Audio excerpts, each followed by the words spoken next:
Ang Power and Play, 2 oras na. Alamin ang mga maiinit na balita sa mundo ng palakasan. Power and Play, kasama niyo ako, Noli Eala, tuwing Sabado mula alas 8 hanggang alas 10 ng umaga sa Radyo 5, 92.3 True FM. Dito tayo sa totoo. Totoong abot na abot ang 92.3 True FM. Saan man may Pilipino, saan mang panig ng Pilipinas. Sundan ang at Radyo 5 True FM sa aming social media accounts at mag-subscribe sa YouTube, Facebook, TikTok, Instagram at sa X o Twitter. Radyo 5 True FM. Tunay na kapatid, maaasahan on air at online. Dito tayo sa totoo. Dito tayo sa totoo. Totoo sa balita, totoo sa serbisyo, totoo sa inspirasyon. Radyo 5 True FM. Dito tayo sa totoo. Mukhang kailangan ko na naman palitan ng bubong ko, pare. Mag-iisang taong pa lang yan. May tulo na kagad. Ay, bossing! Baka naman kasi hindi matibay yung ginamit nyo. Dapat ang gamitin mo ay cherry loom, ang yerong aluminum. Basta yero, cherry loom. Tibay protektado sa pangmatagalang yero. Mainit at makabuluhang talakayan tungkol sa sports, kumpleto yan dito sa Power and Play. Mula sa mga paborito at naglalakihang atleta hanggang sa mga natatanging Pinoy sports figures na dapat niyong makilala. Ihahatid yan dito sa Power and Play. Halina't makinig, talakayin natin ang laro. Gusto mo, pag-usapan natin. Power and Play with Noli Eala. Bawat Pilipino na merong taglay na galing. Bangon na, bangon na, Power and Play na, bangon na. Pilipinas tayo na. Sa kapwa ko Pilipino, ipagmalaki ang galing na meron tayo. Ilantad ang likas nating talento at magdala ng saya sa mundo. Sa harap ng pagsubok ay di susuko. Para sa pangarap tayo'y porsigido. Magpakitang gilas na pagpapatalo. Ipagdiwang natin ng Pilipino. Yan ang Pinoy. Mula noon at hanggang ngayon, talento natin ang bida. Mula sa simpleng bakuran hanggang entablado natin ipakita. May pagsubok man ng Pinoy, pinalalakas ng saya. San man tayo sa pulot, sumbe, sibay, lakay, aniga.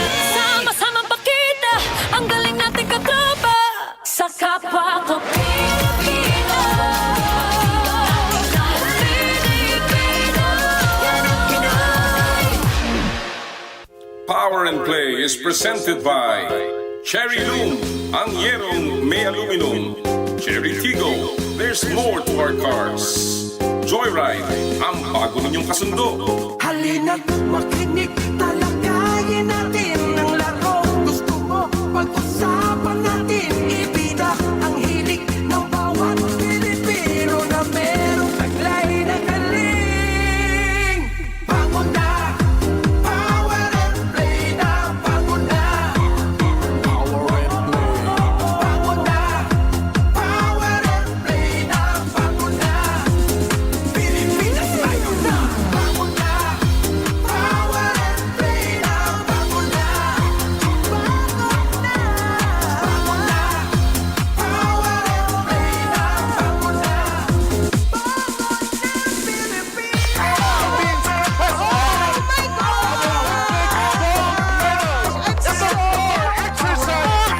Carlos Eala with 2 gold medals. Power and Play with Noli Eala. Magandang umaga po sa inyo lahat mga kapatid. Malugod po namin kayong tinatanggap sa isa na naman pagtatanghal ng Power and Play, ang inyong paboritong kasama tuwing almusal tuwing Sabado po ng umaga. Kamusta po kayong lahat? Sana ay nasa mabuti kayong kalagayan na ba? September 21 na pala, kukunti na lamang araw at tapos na naman ang isang buwan.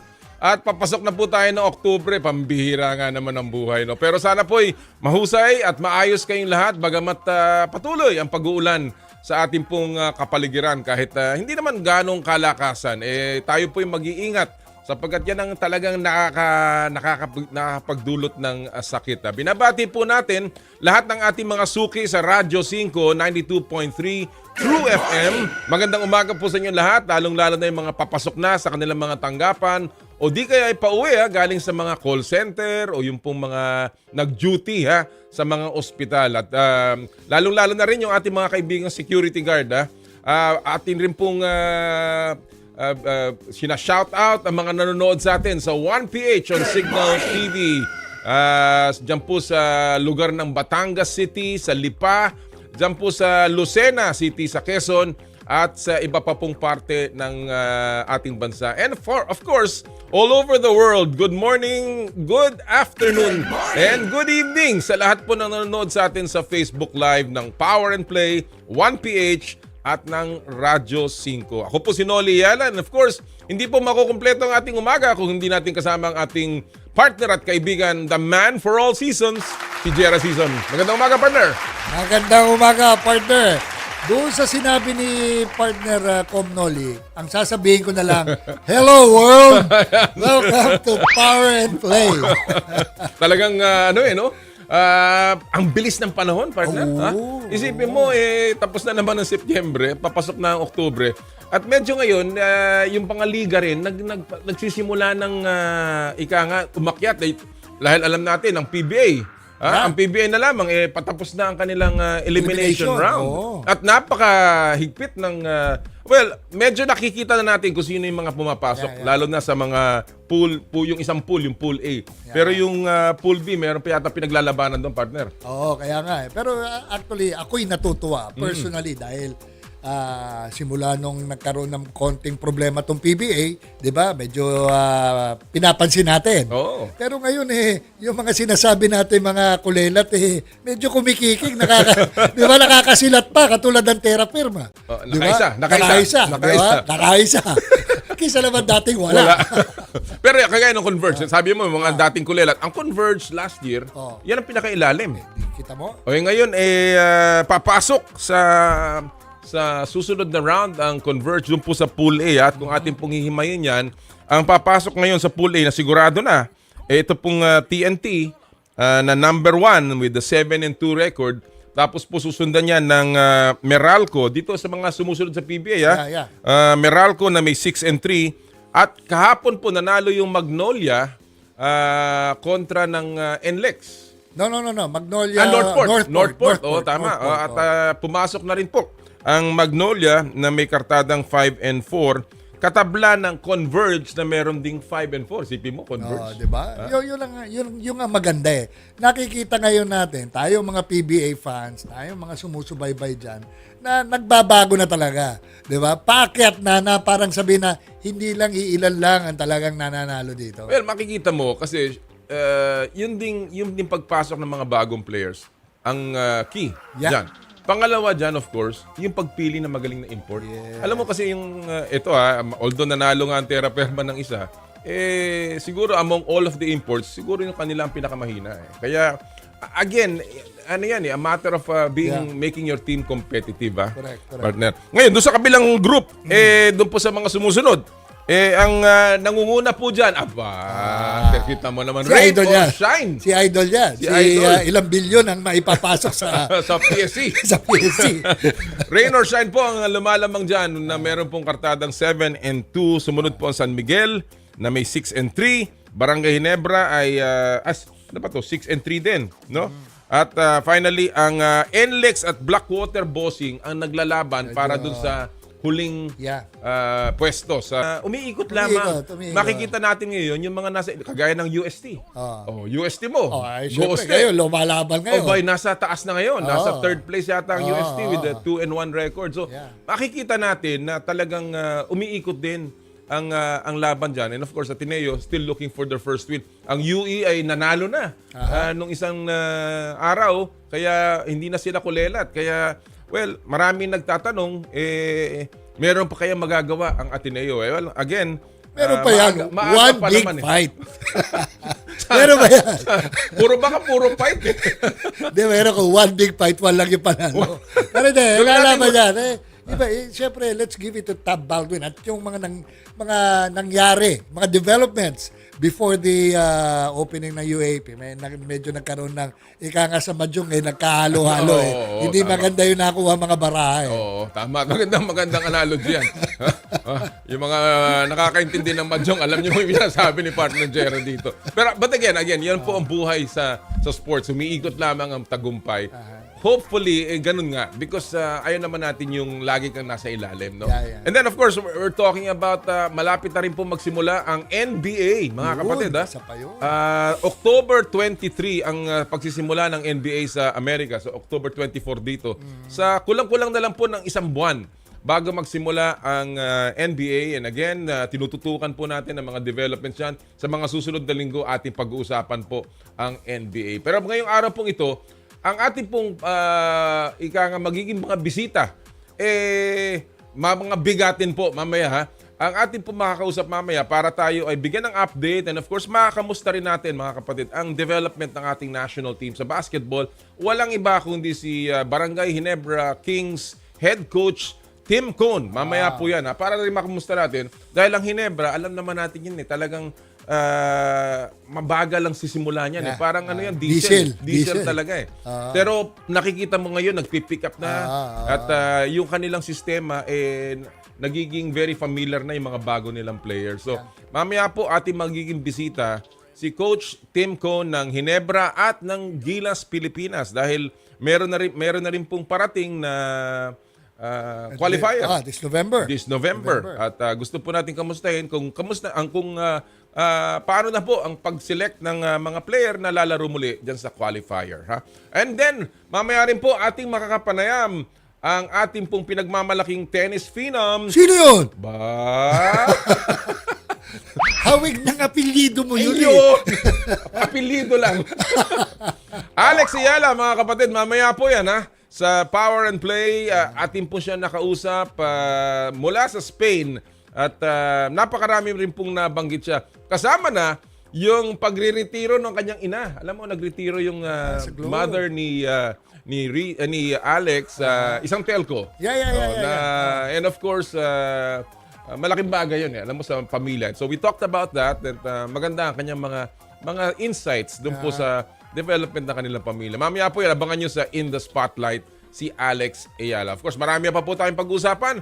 Pero siyempre, simulan na po natin sa mga maiinit na issue at topics ngayong linggo sa What's the Score? Power and Play with Noli Eala.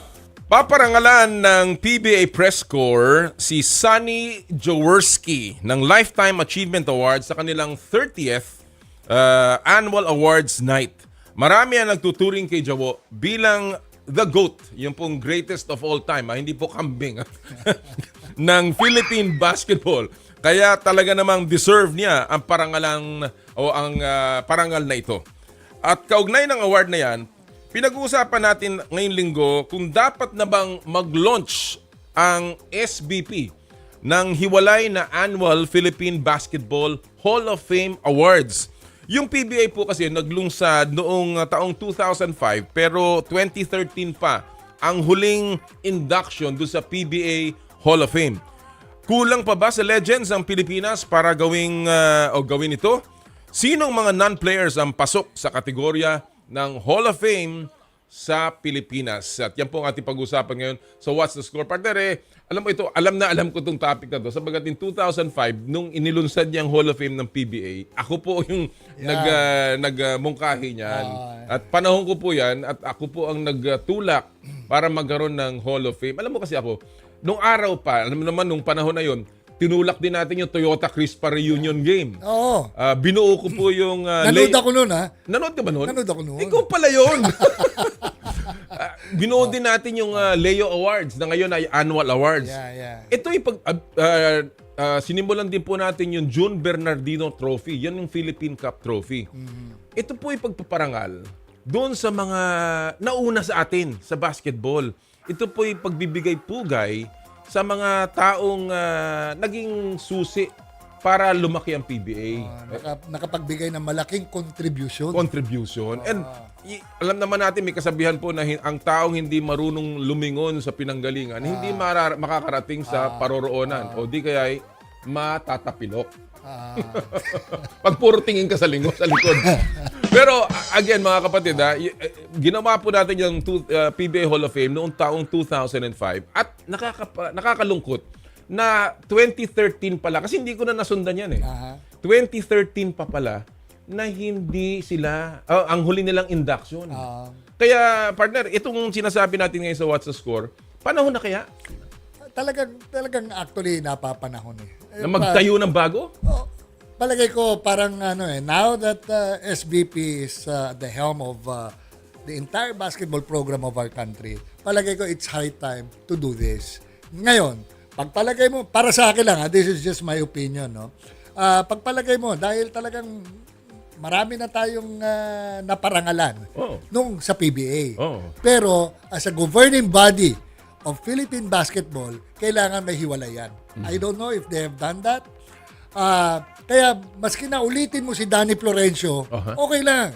Ulitin mo si Francis Arnaiz or si Senator Ambrosio Padilla, okay lang. Because they deserve it. At saka, ang SBP ay sakop hindi lamang professional sports. Tandaan niyo po, ang PBA Hall of Fame, dun lang sa mga naglaro sa PBA. That's my point nga. Ito, talaga sila yung governing body. Even amateur players, katulad nga, sabi ko nga, yung si Senator Ambrosio Padilla, wala pa naman professional league, no?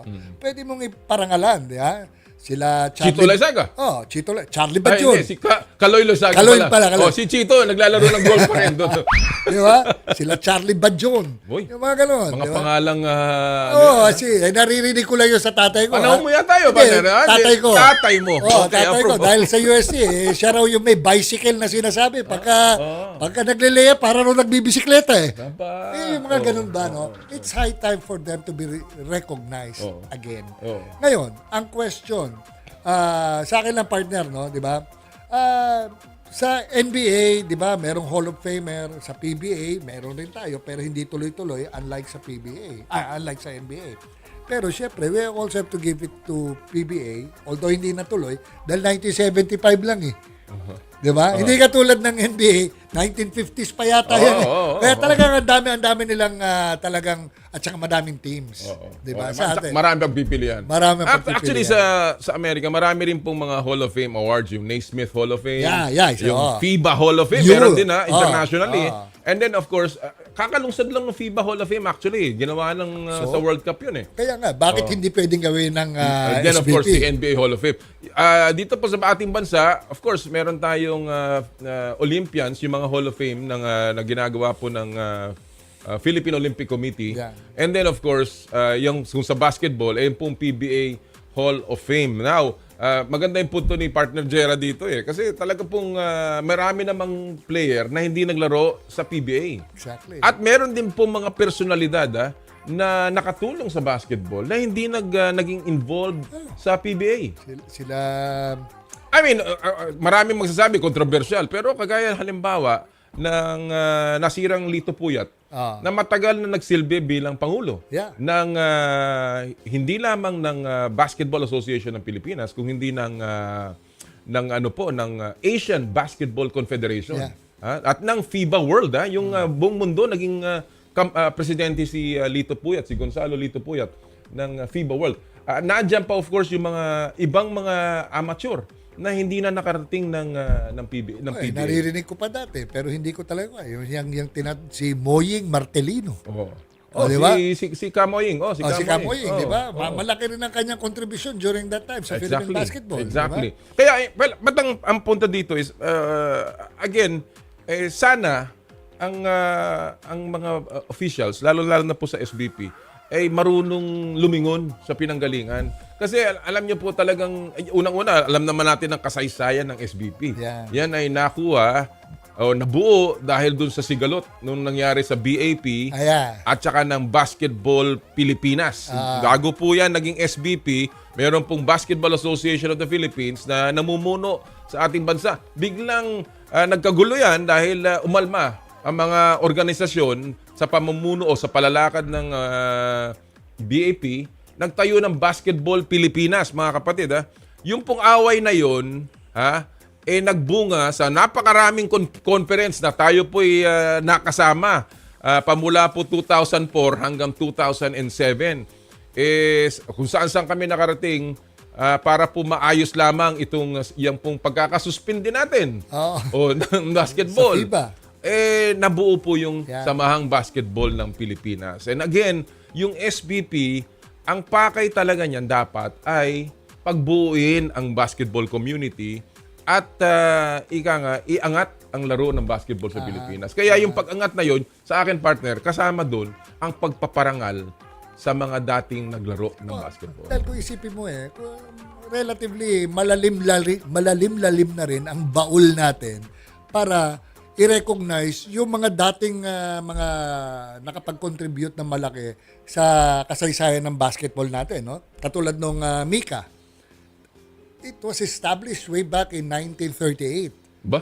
1938 Tagal pa yan. na pala nun, ha? Matagal pa, before yung during the American occupation.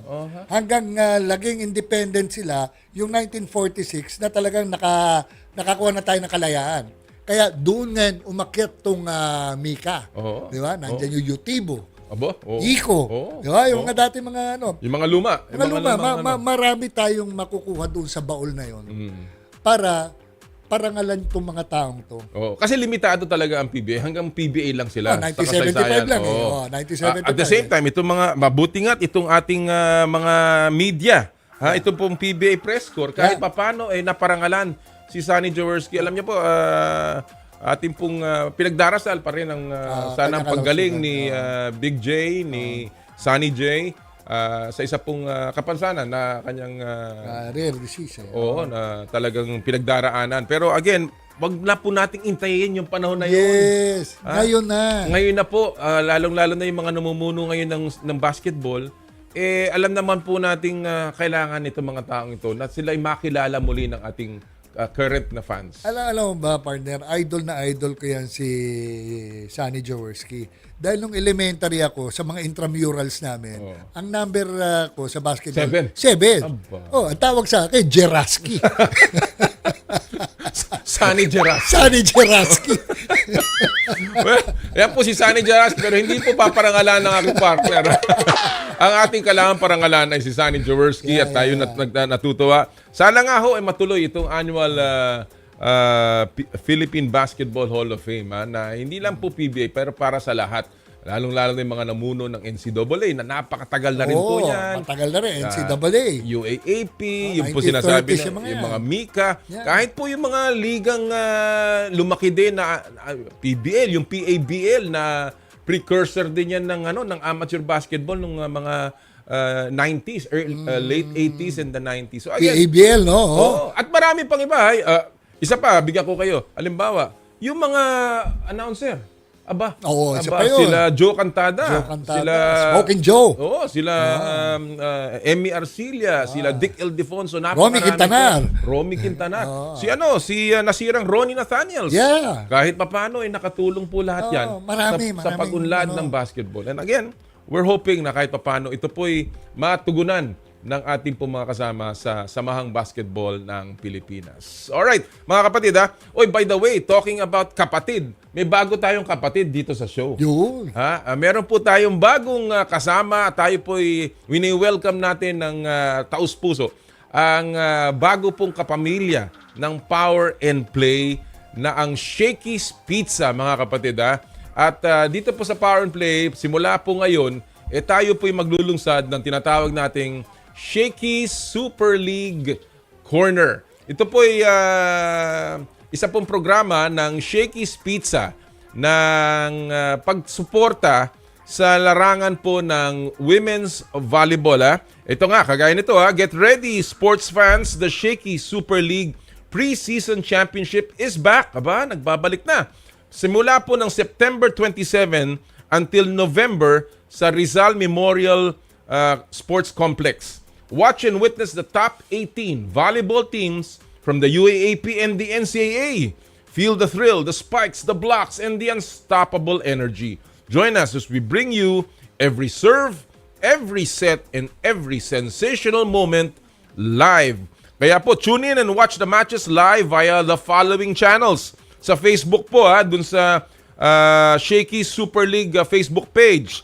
Sa TikTok, dun din po sa Shakey's at Shakey's Super League. Sa YouTube, and the games will also be live in Smart Live Stream app, free and open to all networks, also available on Smart Sports and Puso Pilipinas. Again, yan po ang Shakey's Super League starting next week po yan, September 27. And for the rest of the tournament, tayo po ay magbibigay ng mga updates tungkol po dito sa napakagandang torneo ng Shakey's Super League, partner. Alam mo itong Shakey's Super League, nagsimula to nung ako'y PSC chairman. Oo. Nung 2022. Na-tsempohan natin, nagsimula sila nito after a very long time na ang Shakey's involved sa volleyball. Yeah. Natatandaan niyo po yung Shakey's V-League. Oh, yun. Yung nagsimula ng PVL, yan ang nagsimula talaga. Shakey's po, mga kapatid. Doon nagkaroon ng exposure sila yung mga may mga players dati sa si Abi Maranan. Yes. Yan. 'Di ba? Oh. Yan talaga ang nagsimula ng Shakey's yung volleyball sa ating bansa na lumaki po. At yan po ay nagsimula noong August 2022. Doon po pa sa sa Parañaque. Ito po ay tungkol sa women's volleyball. Meron silang iba't ibang kategory. Yung National Invitationals, yung pong kinabubuan ng lahat ng nagka-qualify dyan na iba't ibang mga kupunan, teams from college. Yung Collegiate preseason na gagawin po nila sa September 27, yung pong Girls Volleyball Invitational.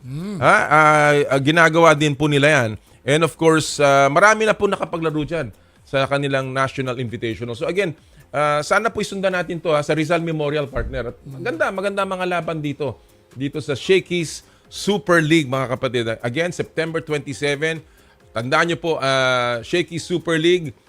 Basta Shakey's po, Shakey's Pizza ang sponsor po nito. At kayo nagpapasalamat kay Mr. Vic Gregorio ng Boss Vic.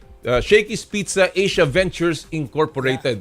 And then si Dr. Ian Laurel ng Athletics Events and Sports Management Group.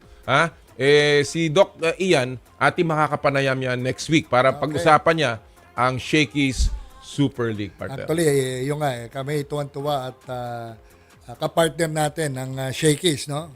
With open arms, And open mouth, and open tummy. Hindi naman kami pihikan na Boss Vic. Kahit man lang manager's choice. Yung sasabihin ko Kami mga manager dyan. Manager's choice. Si producer Mike sabi, Mojos daw. Kahit Mojos. Wala namang problema sa atin yan, Boss Vic. Si Reg Asa, yung isa pa nating kasama na in charge. At saka, Reg, wag mo kami kalimutan. At saka maski na Sabado tayo, okay lang yan yung Friday special. Again, Shakey's Super League, mga kapatid. Abangan nyo po yan. As usual, when we say Shakey's Pizza, there's nothing like Shakey's. Alright, mga kapatid, at this point, bago tayo mag-break, isa muna pong paalala mula sa ating mga kaibigan sa Smart. Puso Pilipinas is a movement to celebrate the Filipino athlete. Powered by Smart. Follow them on Facebook, Instagram, Twitter, and YouTube. Get a chance to win exclusive Puso Pilipinas merch by sharing their Facebook page in your social media accounts with hashtag Puso Pilipinas. The Giga Life app is the latest mobile app from Smart that lets you discover and enjoy your passions with the different Giga promos. It can be downloaded and used by Smart Postpaid, Smart Prepaid, Bro Prepaid, and TNT subscribers via the Apple or Google Play Store. What can the Giga Life app do for me? Check your balance. Monitor your current subscription. Top up using debit credit card. Subscribe to the latest Giga promos. Monitor your data consumption. Auto-detect your mobile number when you are connected to Smart Network one-tap subscription to the most popular offer, Giga Video 99. And of course, Power and Play is powered by Smart. Live more today! Sa amin pong pagbabalik, Cash or Bash time. And of course, mamaya po, Tim Cone and Alex Eala sa Power and Play. Hatid sa inyo ng Cherry Loom, Cherry Tigo at Joyride. Ang oras po natin, 8:29 ng umaga. This time check is brought to you by Shakey's Pizza. There's nothing like Shakey's. I dare to dream big. to be a voice of my generation, to inspire resilience in the face of roadblocks. And in sharing my stories, I let others share in my passion.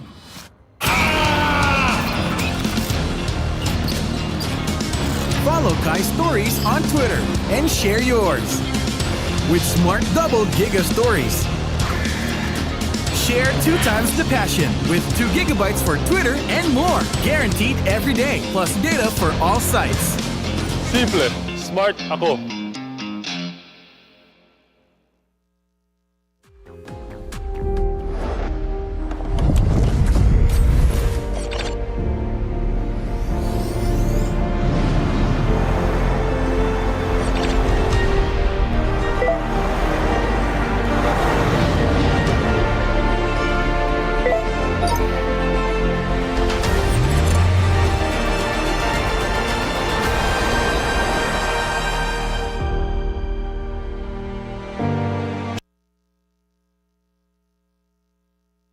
Ito ang programang inaabangan.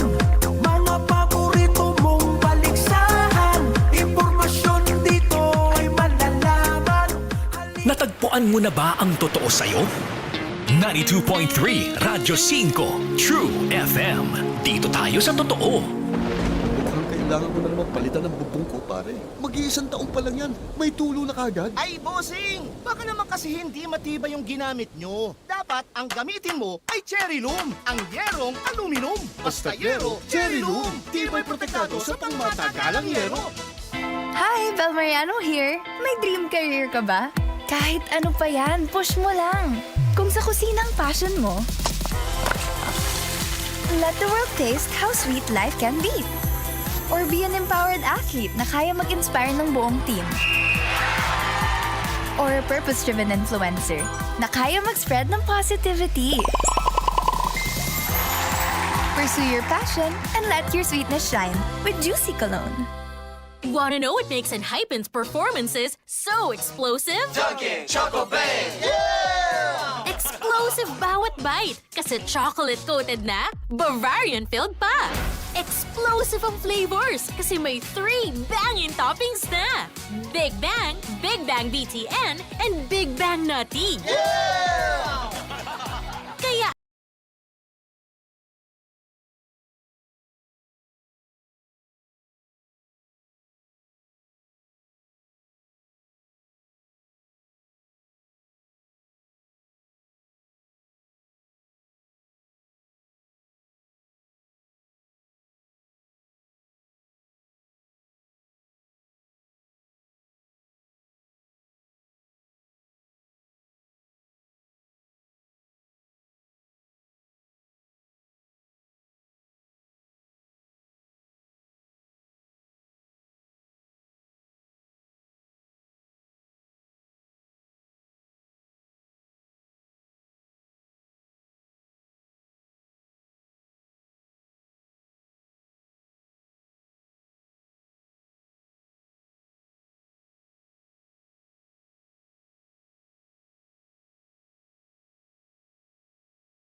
Isang taon pa lang yan. May tulo na kagad. Ay, bossing! Baka naman kasi hindi matibay yung ginamit nyo. Dapat ang gamitin mo ay cherry loom, ang yerong aluminum. Basta yero, cherry loom. Tibay protektado sa pangmatagalang yero. Power and play with Noli Eala. Talakayin natin ang laro. Gusto mo pag-usapan natin.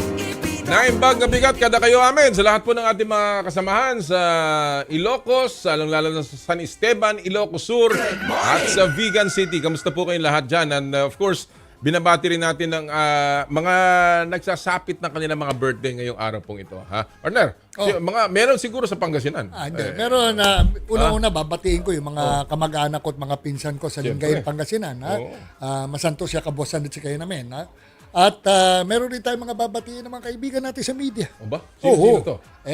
Ang dating senior reporter at media bureau head ng ABS-CBN sa Europe dati. Si Danny Buenafe. Birthday niya ngayon. Happy birthday, Boss Danny! At kasama natin mag-golf.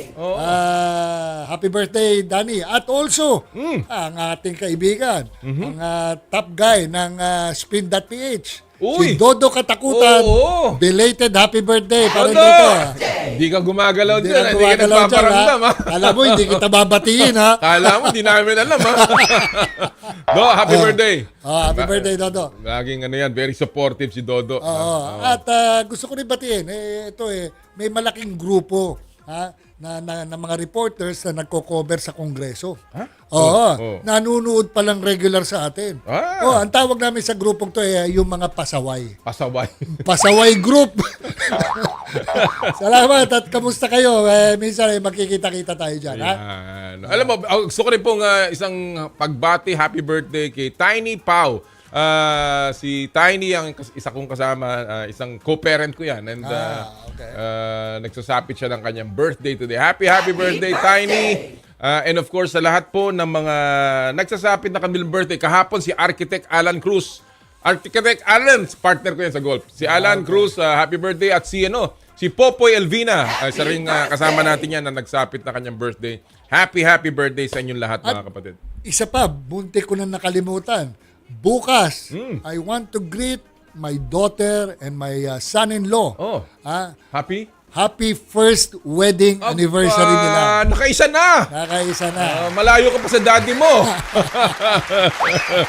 Happy anniversary. Kay Jade at saka kay Marion. Happy anniversary. More years together. Jade and Marriott. Alright, bago po tayo magpatuloy, syempre, namimigay pa rin po tayo sa ating show ng mga katakot-takot na mga premyo, mga kapatid, especially mula sa Joyride Super App. Ang ating pong Joyride Top-Up promo kung saan pwede kayo manalo ng 1,000 pesos JR Pay Wallet Credits mula sa Joyride Philippines. Napakadali lamang po para manalo. Download the latest version of the Joyride Super App. Kuhanan ng screenshot ng app's home screen.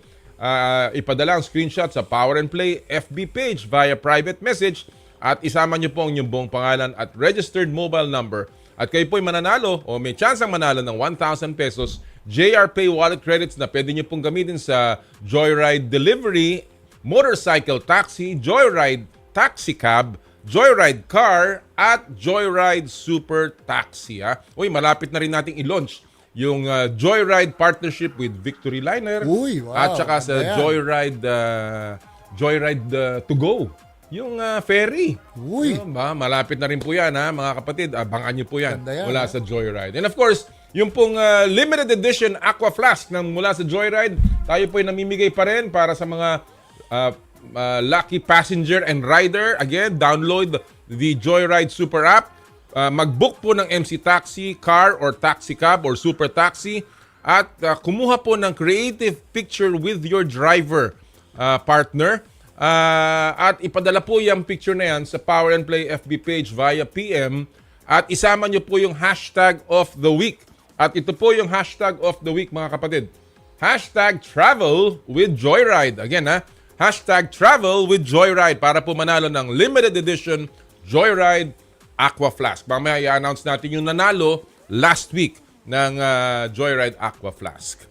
Alright, we are ready to roll sa ating pong unang set ng mga bisita na ating pong makakasama sa ating pong paboritong Cash or Bash. Power and Play with Noli Eala. At ang Cash or Bash ay hatid sa inyo ng Cherry Tigo. There's more to our cars. At ngayong araw pong ito, ang ating pong mga kasama sila RJ Ballecer, isa pong sports writer ng The Game magazine. Uy, nako, maganda diyang lagi kong pinupuntahan niyang The Game magazine online. At si Simoun Redoblado, contributing writer ng All-Star Game magazine. Nako. Good morning, RJ and Simoun. Morning po. Morning araw po. Yun, alam mo, first timers itong mga to sa atin. Kaya nga eh. First timers ba, RJ and Simon? Yes po, first time po dito. Yun. Ay, Simon, may I ask, Redoblado, di mga taga Bicol kayo. Yes sir, Jera, binabati po kayo ng inyong former partner in crime, si Raul Redoblado. Magandang araw. Okay, there you go. Partner in crime, ha? Dahil kaibigan kong matagal yan. Simon, pakisabi mo nga sa amin, bakit ba in crime? Off-air na lang. Off-air po, Yeah. off-air po. Well, it's good to have the two of you on the show for the first time and salamat sa inyong oras. Well, again, before we begin sa ating mga items dito sa Cash or Bash, I want to get your take muna. Ikaw muna siguro, RJ, no? The NBA is beginning in about a month. Sa tingin mo ba, alam mo, we've not seen a repeat champion ng NBA since 2017-2018, yung Golden State Warriors. Yeah. Matagal-tagal na rin. Tagal na rin. And they're saying na Boston Celtics daw has the best chance to repeat, but they have not repeated since 1968. Wow. Ganong katagal na hindi nagre-repeat ang Boston Celtics. Sa tingin mo ba, makakakita tayo ng repeat champion this year sa Boston Celtics, RJ? Noli, I am a Lakers fan, pero I will... So tapos na usapan. I will be really honest with you. Actually, mula nung manalo sila, pinag-uusapan namin ito ng mga kaibigan ko.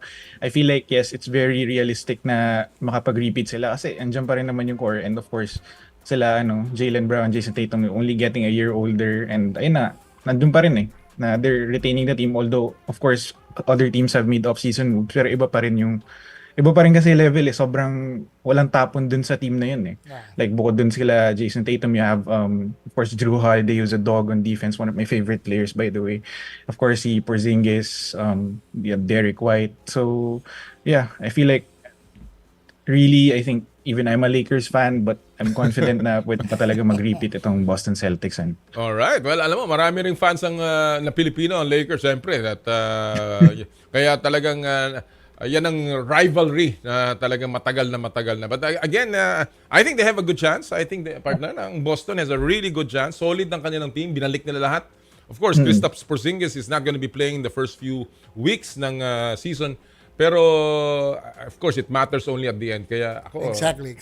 As you said, partner, it matters at the end of the game, of the tournament, no? Pero malaki ang chance dahil the way how they handled Mavericks, talagang alam mo kung sino na mananalo So in other words, ganun silang ka-powerhouse. Of course, dumikit na ng konti ang talent sa East. And of course, alam naman natin ang powerhouses of the West. So it'll be very interesting if there will be a repeat champion. But again, that is what you call parity. Yan din mo makikita na talagang iba-iba ang mga nagcha-champion sa NBA. Ikaw, Simon, anong tingin mo? It's very possible po na mag-repeat po yung Boston Celtics, sorry Sir RJ. Pero sa tingin ko po may buwelta po itong West. I'm just looking at the latest acquisitions that they've had over the off-season at titignan po natin talaga na powerhouse po itong mga to. So the Dallas Mavericks got Klay Thompson to add to Luka Doncic and Kyrie Irving. And personally po, I think that the Denver Nuggets have a settle to score because they won the NBA championship not so long ago, and with the addition of Russell Westbrook, they added some more athleticism and they added some more veteran experience to their core.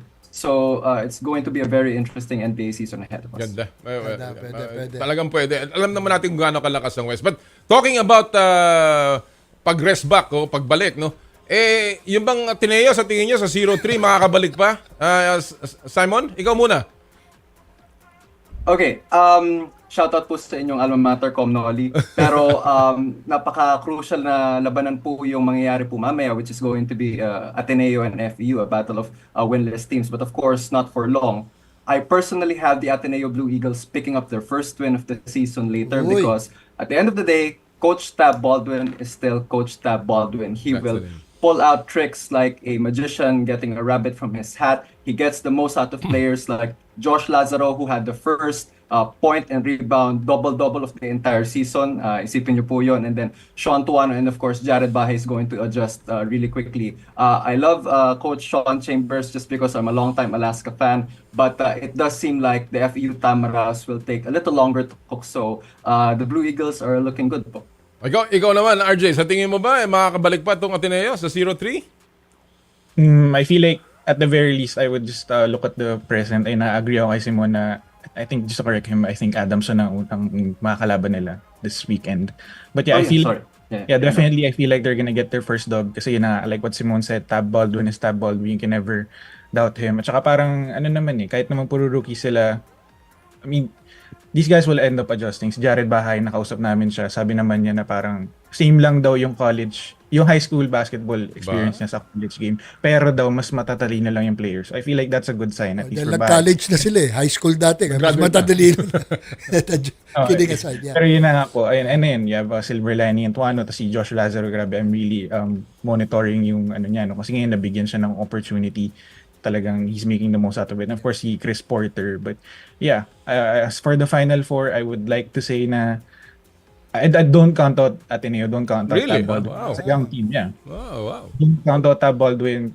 I'm not saying na it's a guaranteed shot, pero kumbaga I'm not saying na, hindi ko rin sinasabi na wala na sila. Pero definitely, I feel like at the end of this weekend, at the very least, 1-3 na ang record na Ateneo. I like your optimism, being a Ateneo alumni, pero alam mo, I can see the talent. Of course, minalas ang NU dahil nawala sila ng kanilang foreign player. That's a big blow sa NU. Because I had already Lasal UP, NU at saka UST in my top 4 So, pero ngayong nalaglag nawala ng import yung NU, medyo nagkaroon ng chance lahat. No? But again, Ateneo, when you talk about Ateneo, partner, ako, as much as I love Ateneo and the way, in the past few years, the glory years, I think talagang very challenged lang Ateneo this year. Medyo mabigat ang laban na to. Dahil ibang-iba ang lineup nila and I think Tab knows what he is up against this year. Anyway, so let's go to our Cash and Bash materials now, gentlemen. Dito sa Cash or Bash, simple lamang magpapakita kami ng mga memes or mga video soundbites at inyong huhusgahan kung cash kayo, kung sang-ayon kayo doon, or bash kung walang seal of approval mula sa inyo. Simple lamang ang drill, walang tama, walang mali, bato-bato sa langit, tamaan, huwag magagalit, and of course, ang opinion nyo lamang ang mahalaga. So let's begin with our first COB item of the day. Nalagpasan na ni Marshall Lassiter si Jimmy Alapag bilang king ng 3-pointers sa PBA.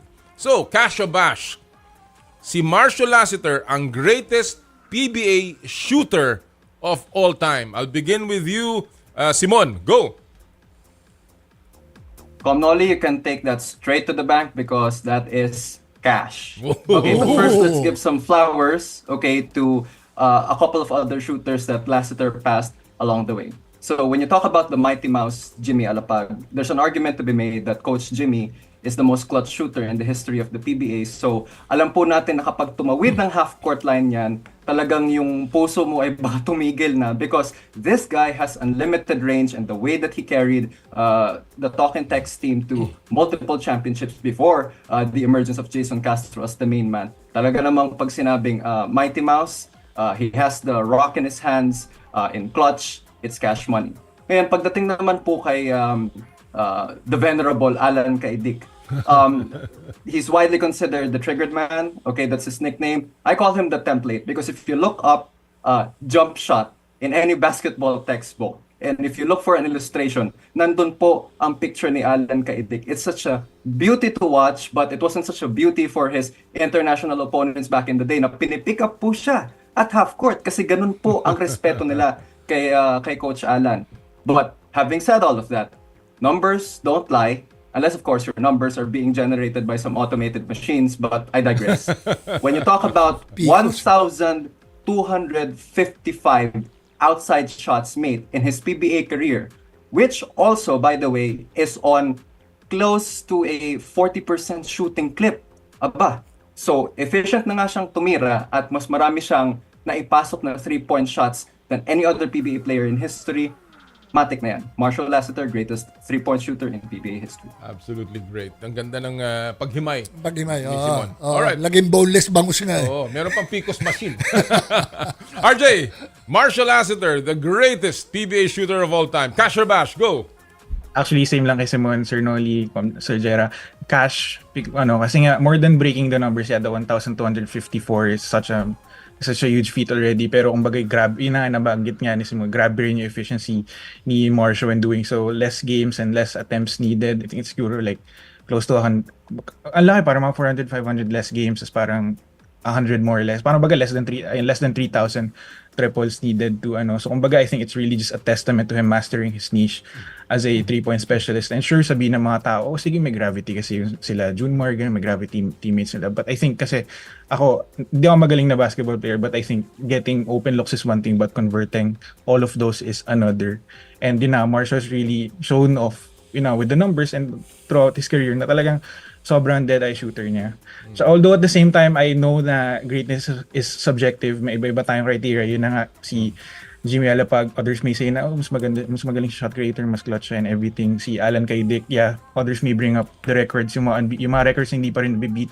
But I think, alam mo yun, Marcio has really shown us na talagang ibang level yung pagka reliable nung shooting niya. So, ayun, really just cash for me. All right, partner. Well, I agree with the both of them. However, yung ang tanong greatest PBA shooter of all time. So, if you will look at the numbers, talagang siya. But the question, when you talk about greatest, di ba, the impact that na iniwan niya sa PBA, sa mga games, mas impactful yung mga clutch shooting ni Alan Kaidik at saka ni Jimmy Alapag na talagang pwedeng pang highlight reel. I don't know if you get me. Para bang sinabi mo, si Marcio, shoot, pasok. Pero si Jimmy Alapag at saka si Alan Kaidik, alam mo, may play na talagang spectacular finish, hirap, pumasok. And there was an impact, highlight reel, that you can say na it's one of the greatest plays ever in the PBA.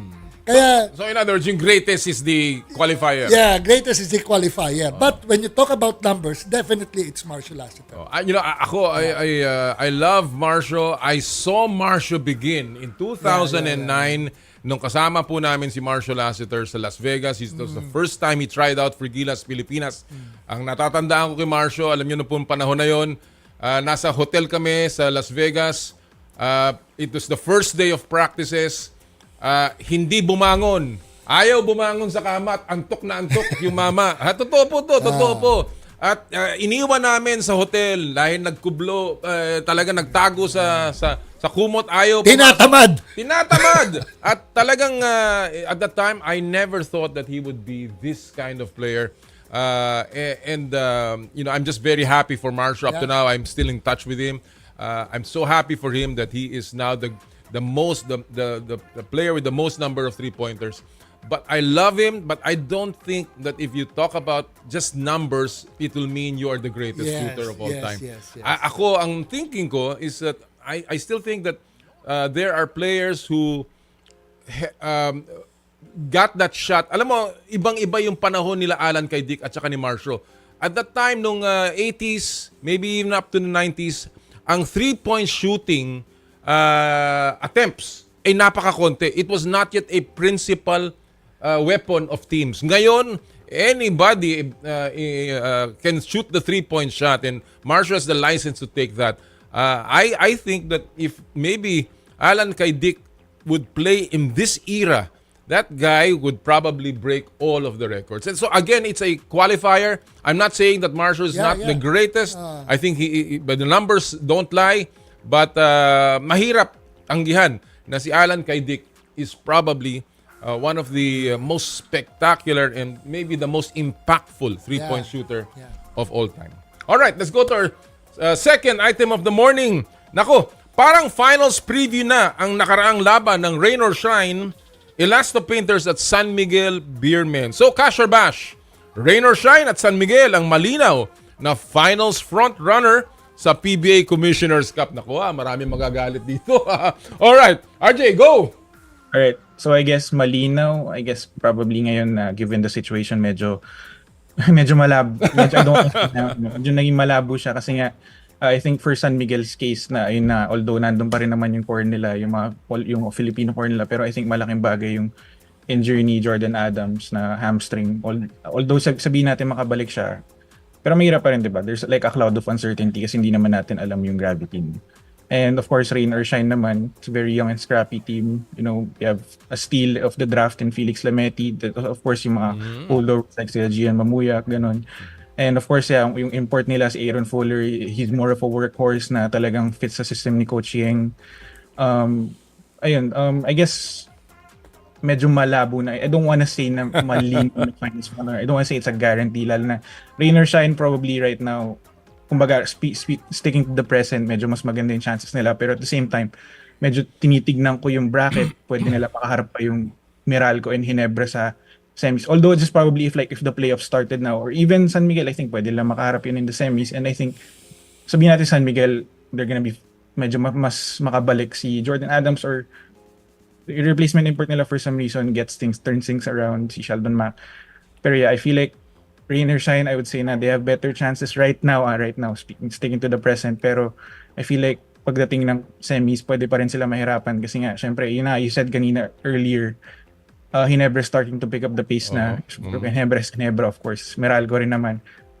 Defending champions and all that. So, interesting. Ayun. So, hindi malinaw. So, malabo. Hindi malinaw, pero it's a possibility. Alright. Same item, Simon. Rain or shine at San Miguel. Malinaw na finals front runner sa PBA Commissioner's Cup. Go! Pwede po bang half cash? Kung 50 cents instead parang of half price. Half price okay. lang.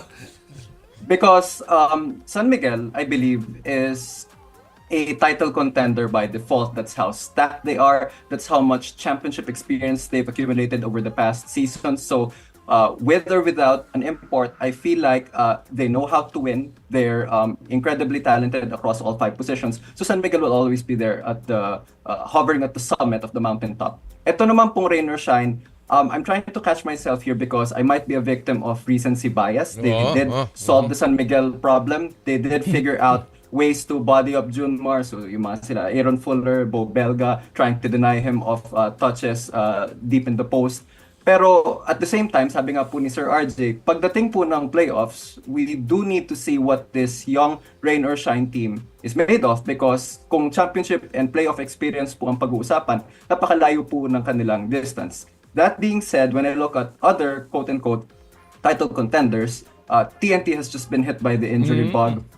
Ginebra, sabi niyo nga po kanina, Coach Tim Cone teams, and Paulo Del Rosario said this also some days ago, Coach Tim Cone teams tend to take a season or two to cook. So hindi rin po natin alam, question mark din po yung Ginebra when it comes to the playoffs. Meralco has Durham back, pero they've lost quite a bit already. So yeah, rain or shine, very interesting. I'm not sure how they'll do in the playoffs. That will be something to watch. But San Miguel, yes, by default, the championship goes through them. So half cash, half bash. Parang half price lang to, half price. So, partner. Ako? Oo. Ano sa'yo? Direct Anli. Direct paki-zooming nga tong cup ko. Baba, may Meralco pa. Yun, no? Ayan, no? Meralco pa rin yan. Kaya... Riyan ang bias. No. I guess, just what RJ said. Medyo malabo ang San Miguel. Hindi malinaw. Hindi malinaw. Hindi pa malinaw. Hindi pa Okay, malinaw. okay. So, Hindi pa okay. malinaw. Okay. Let's not count out TNT, Meralco, and even Ginebra. Of course. Kaya hindi malinaw na rain or shine at San Miguel ang darating sa finals. Okay. Ang lalaban sa finals. So at least ano pa doon, bash pa doon. Bash. I agree with both. I mean, to me, Brownlee is still the benchmark, and Meralco is still coming off a championship. Yeah. And TNT is the number one team so far, and with Ronde Hollis Jefferson, talagang hindi malinaw. But San Miguel is San Miguel. It is a championship team all the way. Yeah. And of course, the surprise of them all, rain or shine. Ako, I'm hoping na magtuloy-tuloy ang rain or shine. Ako rin. I want them to be in the finals. At least in the finals. Pero yung malinaw, tama, I agree with all of you. Hindi pa malinaw ang finals picture. All right, let's go to our third matter or third item of the day. Unbeaten pa rin ang UP Fighting Maroons sa UAAP Men's Basketball Tournament as isa sa mga malinaw na teams to beat ngayong taon. So, cash or bash, UP ang may best collegiate basketball program sa nakaraang 5 taon. 5 years, best collegiate basketball program. Cash or bash? I'll begin with you, RJ. Go. No disrespect to UP, I love UP, but I would have to say bash. Kasi I think for me, just for me, when you say best, I think kasama dun yung success eh. And the thing is, I feel like naka-factor in yung fact na, yeah, they won in season 84, pero yun na, they've been unable to get over the hump since then. Laging may kapos pa for the past 2 seasons siya. Kasi nga due to luck or breaks of the game. Kasi nga, at saka parang, like I said, ang lalim ng UP, sobrang lalim nila. Since 84, mas lumalim lang sila because of the recruitment and everything. Pero yun na nga, medyo it hasn't translated yet to championships. Okay, emphasis on yet. Kasi I'm not saying na I'm counting them out. They're finals contenders. That's a fact. Pero yun na, medyo kinukulang pa sila the past 2 years. Past 2 seasons since winning the championship. But, ayun. So, I guess I would have to bash. Pero yun na, no doubt na grabe yung turnaround nila since pre-COVID, since kay Coach Bo, ngayon program director Bo, tapos ngayon kay Coach Gold na nga, and ay na sobrang lalim ng mga teams nila, lalo na this season 87 na lahat yan ilagay mo sa ibang teams magiging major contributor yan for me. But ayun na nga, I think if nanalo sila either nung 85 or 86, I think I would have said cash. Pero yun na, malaking bagay in forming my thought process here, yung lack of sustained na championship nila. Na given na lalo ng alalalim ng teams nila. Pero no doubt, they're finals contenders. I will say this on record ngayon, season 87. Sila pa rin na isa on pinepeg na magpa-finals. But to say that they're the best for the past 5 years, I would have to say bash for now. Alright. Simon, your take. Comnoli, from 2007 to 2012, the University of the Philippines was my stomping grounds. Mula sa UP Baguio hanggang sa UP Diliman kung saan ko po na-attain ang aking bachelor's degree. It has been my pride to write for All-Star Magazine and sing the praises of the UP Fighting Maroons. Bias to? Over the past decade, okay? Kasi decades long na po talaga ang aming story of rising from the ashes. With that being said, Comnoli, my answer to your question is bash. Oh, and now I will have to go to the back, sing UP naming mahal, eat mang laris, and open a blue box. So baka bawiin po yung aking alumni card sa UP. But I completely agree with Sir RJ. Maraming salamat at kayo po ang naunang magsabi at hindi po ako. So baka mamaya ako naman yung mabash later. But I totally agree. Championships matter. Winning matters. In the past 5 years, Ateneo has won 2 championships, UP has won 1 title, De La Salle University has won 1 title. Kung i-combine po natin, Comnoli at Sir Jera, ito pong championship seasons ng Ateneo, if we count the number of wins that they've had in season 82 and season 85, they played 34 games and won 30. Kung i-count po natin yung season 84, when they came 1 JD Kagulangan 3-point shot away from possibly having a chance to win another championship, ang record po nila ay 45 wins out of 52 games. Saan po tayo nakakita ng ganong machine, ng ganong juggernaut na na-assemble over the past decades?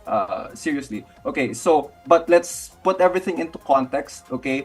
Once upon a time, Ateneo had the best recruitment and they had the best player in Ange Kwame. Ngayon po, sa panahong nakikita natin, I agree with Sir RJ, UP has the best recruitment. Stacked from positions 1 through 5, talagang napakahusay po ni Coach Bo Perasol sa ganyan. And of course, Coach Goldwyn Monteverde cooking everything and coming up with the winning formula consistently. Samantala naman po ang De La Salle University, since Ange Kwame, we cannot deny that the best player in the UAAP has been Kevin Kiambao. So, sino po ang mananaig dyan? Well, tutukan po natin ang coverage ng Signal, ng 1PH at ng All-Star Magazine na rin. Okay? So, tutukan nyo po ang coverage namin sa lahat ng UAAP. Huwag mag-alala, nakikinig sa atin si Ma'am Sienna Olaso. I'm sure, ano yan. Nakikita na yung mga... Magaling ito si Simon. Alright, so bash, Simon, partner. Ikaw, quickly. I totally agree. Bash yan. Bash, ha? Oo, dahil hindi pa talaga proven eh. Within the 5-year program ng UP talagang masasabi mo silang may the best basketball program. It will still be Ateneo for me. Best collegiate basketball program. Best collegiate program. Well, you know, I admire Simon for his candor and of course still his profound love for UP and of course si RJ sa kanyang napakagandang analysis. I agree. I think when you talk about best team today, is Lasal. I think it's DLSU. I think the best recruitment in the last few years, UP. But the best collegiate program, I think, is still Ateneo. At least Ateneo. for the summation of 5 years. Summation of 5 years. Alright, gentlemen, maraming salamat sa binigay niyo sa aming oras ngayong Sabado. Sana huwag kayong magsawa and maimbita uli namin kayo dito sa Cash or Bash. I hope you enjoyed and have a good one. We will continue to follow you sa Game Magazine at sa All-Star Magazine. Maraming salamat, RJ and Simon. Salamat, RJ. Salamat, Simon. Salamat po for the Send my regards to Raul. Simon. Yes, sir. Mga kaibigan, yan po ang ating mga nakasama ngayong araw po ito, RJ Ballecer ng Game Magazine at si Simoun Redoblado ng All-Star Magazine. Young writers na kita mo naman alam nila ang kanilang stuff and their work. And again, follow them po sa kanilang mga platforms. Pare, himay na himay nila eh. Himay na himay. Kumbaga sa isda pwede mo nang gawing fish cake eh. Walang tinik. Ang gagaling. Even yung history ng wins and losses, beautiful analysis. Yeah. Alright, at this point, mga kapatid, silipin muna natin ang ating mga trending topics at pop culture sa mundo ng palakasan sa Stop and Pop. Power and Play with Noli Eala. Ang title po ng video natin ngayong araw na ito ay Shader Kick. Shader ba yun o Shider? Shider Kick. Shider Kick. Naku, ano bang papanahonan ko yan, pare, Shider. Shider yung ano daw. Kung may, panoorin po natin itong video na to ha. Kung may Shaolin Soccer, ayan naman. Ito meron naman Kung Fu Volleyball. Di nagtugma yung set sa timing ng talon ni Kuya, pero kita nyo naman ang solusyon. Sipain na lang yan sa ere at kita nyo naman yung bintet ng paa halos tumama na sa ibabaw ng net. Minsan nakakagulat at nakakamangha talaga ang matinding athleticism at body control ng mga atleta natin, ang Shider Kick sa Stop and Pop. Actually, partner, napag-usapan natin kanina eh. Sabi nga, tinanong ko nga kay Santi kung anong nationality niyan eh. Thai pala. Baka malamang yan, sepak takraw. Sana rin maglaro ng sepak takraw yan. Thai kick. Thai kick. Pwede rin. Alright, when we come back mga kapatid, ang ating pong makakasama, Coach Tim Cone at ang ating pong pinagmamalaking tennis pride, Alex Eala, sa Power and Play. Hatid po sa inyo ng Cherry Loom, Cherry Tigo at ng Joyride. Ang oras po natin, 9:07 ng umaga. This time check is brought to you by Shakey's Pizza. There's nothing like Shakey's. I dare to dream big. To be a voice of my generation. To inspire resilience in the face of roadblocks. And in sharing my stories, I let others share in my passion.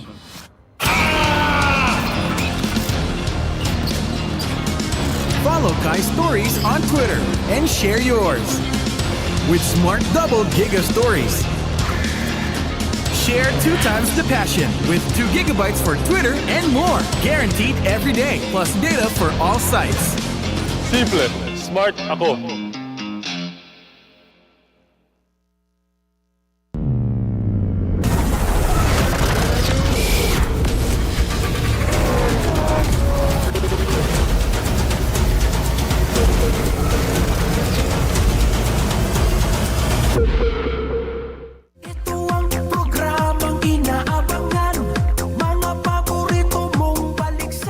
Nangunguna bilang news, public service at entertainment radio station sa Mega Manila. Radyo 5, True FM. Mukhang kailangan ko na naman palitan ng bubong ko, pare. Mag-iisang taong pa lang yan. May tulo na kagad. Ay, bossing! Baka naman kasi hindi matibay yung ginamit nyo. Dapat ang gamitin mo ay Cherry Loom, ang yerong aluminum. Basta yero, Cherry Loom. Tibay protektado sa pangmatagalang yero. Hi, Belmariano here. May dream career ka ba? Kahit ano pa yan, push mo lang. Kung sa kusinang passion mo, let the world taste how sweet life can be.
Ang oras, 9:10. Ang oras sa Radyo 5 True FM ay hatid sa inyo ng Surf. Try the new Surf Active Clean. Instant galing na di mamahalin. For instant white and instant bango based on technical test on polyester. Power and Play with Noli Eala.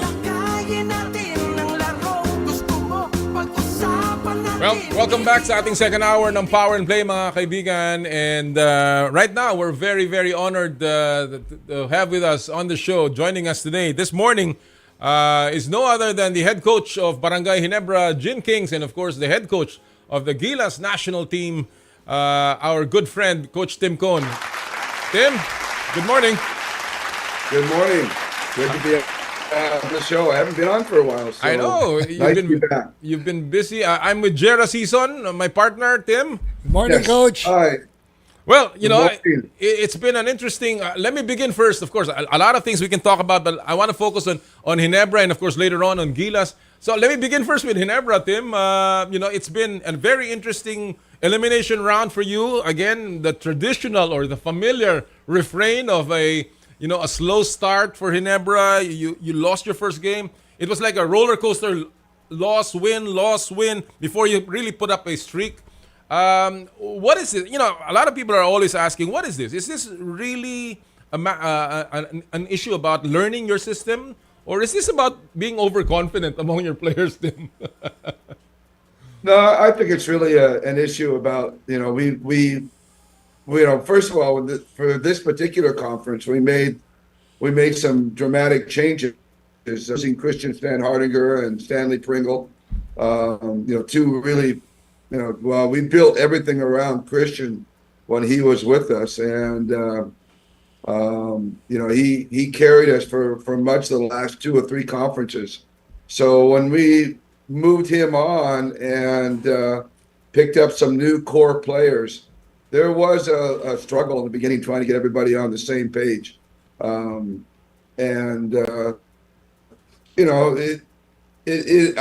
think that's really, there is an always kind of a slow start for us, and then we start to find our rhythm as we start to learn the system a little bit more.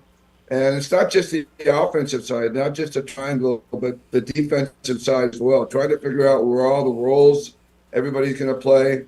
In the beginning, we couldn't get Stephen Holt to shoot the ball. He was so locked into his defense. He wanted to defend, which I loved. But we tried to remind him that, hey, we got you here as a scorer as well. And so he started to really contribute. And I think Justin, coming from a championship in Indonesia, a few days before we started our conference, it was an adjustment for him to come in and play his normal 40 minutes and get back into his rhythm as well. So there was some contributing factors, but bottom line, he had it going for a while and then got stuck, knocked backwards with San Miguel, but then did a nice recovery game afterwards. Yeah, Coach, speaking of your loss to San Miguel, can you give us just a little inside story? What happened in the dugout after that game? Well, I think after you get a shellacking like that, there's not much to say after a game. Particularly, I mean, we're all feeling bad as it is. So I think we gave ourselves a day to think about it, and then we came back to practice the next day, and then we talked about it, and that's when we really talked about that game. It was a game that was kind of like a perfect storm for us. We were coming off a 4-game winning streak. We had just played a really tough game against Rain or Shine, and Rain or Shine really, they exhaust you when you play them, and the recovery times and the way the games are so quick these days, it's hard to get that everybody back and focused. And so it was kind of a perfect storm for us to come in there. We had just beaten San Miguel the week before, so they were out for revenge, and they just jumped on us from the very beginning, and we just never recovered. We just never got back into the game. We were playing uphill the whole time. Right. Well, and so we just talked about it, said, don't let this game define us. This is not who we really are. And it's not really what happens to you, that's important. It's really how you respond and what happens in you. Yeah. So it was more about, what's going to happen in our next game? How are we going to react? How are we going to come back? Is this going to knock us for a loop in terms of confidence, in terms of doubting what we do? And we wanted to make sure that didn't happen. So we came back out and played a good game against Phoenix, and hopefully we're getting back into a better rhythm again. It's interesting. You talk about that, Tim, and you talked about the games being so quick in terms of turnaround. The format has changed, obviously, including the quarterfinals that is about to begin. Do you like the changes, Tim? This almost daily games, as well as, of course, the format change now that you'll be crossover with the other group. What's your assessment so far? Well, there's two parts to that. Number one, I'm not, from a coaching standpoint and a player standpoint, it's difficult to have these quick turnarounds. It's like we're playing playoffs for 3-4 months, and it's wearing. It's wearing on the players. It's harder on the coaches. It's a real challenge because it just seems like we're in playoffs the whole time. Right. Because that's basically what the playoffs are. A series is that you're playing every other day or every 2 days, and that's the challenge of getting yourself ready to respond to that, to what happened to the last game. It's even harder in this period because you having to prepare for a whole different team. Yeah. So the preparation's a little bit longer even. So it's very difficult, and it was, we've never really done it like this before. Yep. So it was a huge adjustment for everybody, I think, not just us, but for everybody. Yeah. And however, I do like the crossover. I like the crossover idea. I like playing the best of 5. Never been a fan of twice to beat and short series because I don't think the best team always wins in short series. Right, so right. I think that you're going to come out. It looks like we're going to play Morocco in a best of 5 series, which should be a really interesting and tough series and entertaining for the fans. Right. And rather than just go out and play them in a best of 3 or twice to beat or something like that, it'll have a truer outcome. Yeah. I think, with a longer series. That's going to be interesting. Your upcoming series with Meralco, of course, potentially against Meralco. And when you talk about that, again, it's a Brownlee-Durham thing. But what do you think has been the constant? If you ever meet with Meralco again, what will be the constant, and what will be the difference in this particular series? Well, it's a completely different staff, and it's headed by Nenad and Luigi. So they have a different defensive philosophy that we have to be able to handle. They have a more of a European offensive style, which is a little bit unique in our league. So it's getting less unique because other teams are starting to catch up to it a little bit, but he's kind of changed the way Morocco has played. So and the last time we played them, the last 2 times we played them, obviously Judson wasn't there. Last one was all Filipino, where they beat us in 7 games. Right. And then the one before that, Justin wasn't here as well when we played them, and they knocked us out. So they've beaten us the last 2 times we played them. So we really got to figure out a way to overcome them this time around. Coach, I just want to ask with regards to the playing time and the performance of Justin Brownlee, because for the past several games, he's not really scoring high. It's more on passing and rotation. Is that really intentional in order for to reserve him for the quarter for the playoffs? No, it's not. I think it's just something that evolves in our offense. And our offense is really equal opportunity, and Justin is a master of picking his spots. And his intention really every game is to involve his teammates, and the more his teammates are involved, the harder it is to defend him. And that's the philosophy that we have. So, when there are nights when the teammates are playing well and shooting well and the ball is moving really well, Justin's not going to look for a shot as much. There are times when they also, a lot of it is decided by the way the way the other team decides to defend Justin. Are they going to put a lot of emphasis on him? Are they going to put an input on him? Are they going to put their best defender and then give him help? These are all the things that Justin reads throughout the game.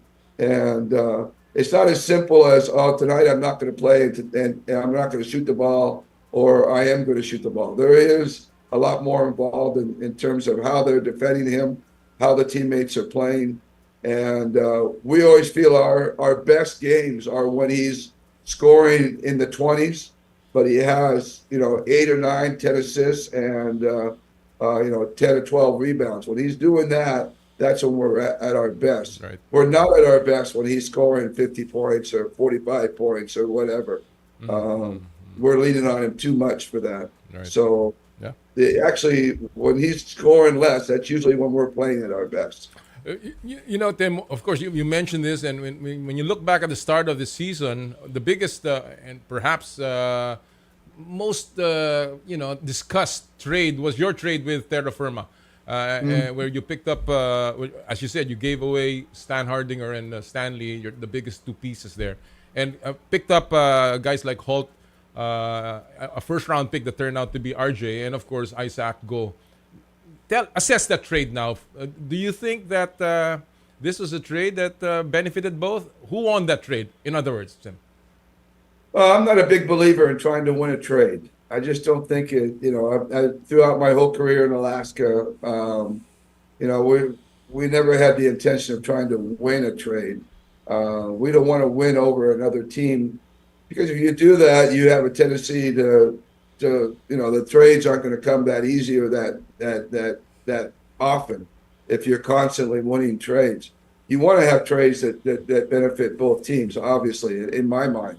And, they had the misfortune of having Christian get injured. We've had the misfortune of having Isaac get injured. And it's been a big hole for us to lose Isaac, because now we've got 12, 18 minutes in our lineup that's voided when Japas sits down. We're trying to limit Japas' minutes, trying to keep him fresh and efficient, playing around 30 minutes. And Isaac was supposed to be the one that fills the void while he's sitting down. And also having that time when we needed to play two bigs at a time, he and Isaac Japas could have played together. So losing Isaac was huge for us. And we, in all honesty, we're looking around trying to find another big to help fill the void while he's out. We don't have a timeline on him yet, but it does look like it's going to be an extended injury. Wow. So when I say extended, I mean months, not just weeks. So, we've got Jamie still a long ways away from joining, and Maya as well. So we're missing three really key guys in our team at this point. So, but we like the way Steven has come in and really taking that defensive stopper role very, very seriously, and that's something we felt we lacked over these last couple of conferences, especially at his size. We had it with Christian when he was here. He was that defensive stopper for the bigger imports, but for the smaller imports and for the really great local players, Steven has been phenomenal in terms of bringing that kind of attitude and desire to that role. And then RJ is we had very little doubt about how RJ was going to affect us. He just needed to learn, where his shots are going to come from in the triangle to be aggressive and then understand our defensive system and how important defense is to the way we play. Those are the things that he's still adjusting to as well. But losing Isaac has been a really tough thing for us. and we need some help going into the playoffs.